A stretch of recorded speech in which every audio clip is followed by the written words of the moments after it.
सा गेंडा पिंटू रहता था। पिंटू वैसे तो दिल से अच्छा था, लेकिन उसको अपने ताकतवर होने के बहुत गर्व था। वहीं दूसरी तरफ एक छोटा सा खरगोश रिंकू रहता था। रिंकू दिखने में छोटा था और अपने आप में मस्त रहता था। एक दिन नदी के किनारे रिंकू घास खा रहा था, तभी उसका पैर फिसल गया और वो नदी में गिर गया। बचाओ बचाओ मुझे, मैं डूब रहा हूँ।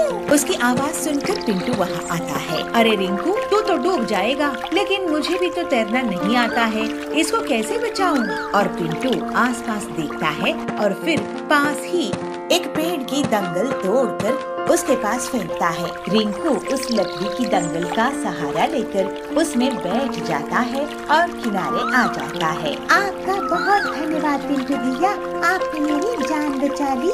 मैं भी किसी दिन आपके काम आऊंगा। तुम्हारी जान बचाना तो मेरा फर्ज था, लेकिन तुम मेरे किसी काम आओगे रिंकू? तुम बहुत छोटे हो और मैं इतना ताकतवर। आगे से तुम्हें कोई मदद लगे तो बता देना। ऐसा कहकर वो वहाँ से चला गया और फिर ऐसे ही कुछ दिन बीत जाते हैं। मैं भी कभी पिंटू के काम आऊंगा। मैं छोटा जरूर हूँ, लेकिन मैं किसी काम तो आ ही सकता हूँ। चलो देखते हैं समय क्या दिखाता है। एक दिन शेरा शिकार करने के लिए जंगल में निकलता है।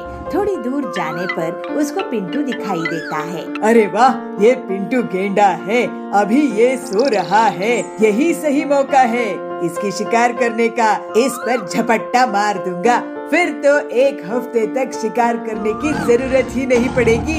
ऐसा सोचकर शेर पिंटू के पास जाता है, लेकिन रिंकू ये सब दूर से देख लेता है। ये शेरा तो पिंटू का शिकार कर देगा।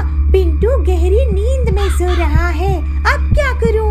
पिंटू को जगाना पड़ेगा, लेकिन अगर मैं यहाँ से आवाज लगाया तो शेर को भी पता चल जाएगा।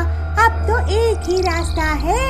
और फिर रिंकू बहुत तेजी से खरगोश की स्पीड से दौड़ता है और शेर के पीछे पहुंचकर उसकी पूंछ को अपने लंबे दांतों से काट देता है।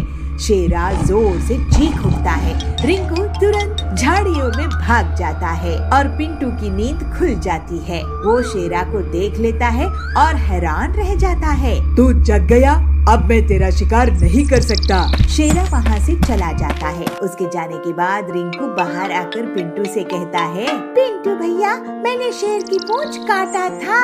रिंकू, मैं तुम्हारा शुक्रगुजार हूँ, तुमने मेरी जान बचाई। मैं गलत था कि मैं ताकतवर हूँ और मुझे कभी किसी की मदद की जरूरत नहीं पड़ेगी। तुमने नेक दिल दिखाई और असल में बड़प्पन दिखाई हो।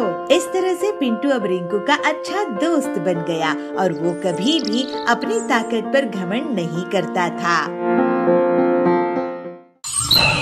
सुंदर जंगल में शेरा का बहुत आतंक था। सभी जानवर उसके गुस्से से बहुत डरते थे। उसी जंगल में एक समझदार खरगोश रिंकू रहता था। रिंकू हमेशा अपनी चालाकी से बड़े बड़े जानवरों से अपनी जान बचा लेता था, लेकिन वो हमेशा दूसरे छोटे जानवरों की मदद करता था। इस वजह से सभी जानवर उसको बहुत पसंद करते थे। एक दिन रिंकू जंगल में टहल रहा था, तभी उसे छोटू और उसकी पत्नी दिखाई दिए। छोटू भैया, छोटी भाभी, कहाँ घूम रहे हो? कुछ नहीं रिंकू, हम तो ताजी घास और फलों की तलाश में आए हैं। यहाँ की घास तो बहुत हरी भरी है, हम तो सोच रहे थे कि यहीं पास बस जाए। आप लोग क्या शेरा के बारे में नहीं सुने हो? ये उसी का इलाका है। अगर उसने आप दोनों को देख लिया तो आपकी खैर नहीं। शेरा तो बहुत ही क्रूर है। तभी वहाँ शेरा का दहाड़ने की आवाज आती है और सब डर जाते हैं। सुनिए जी, ये तो शेरा की दहाड़ है, अब क्या होगा?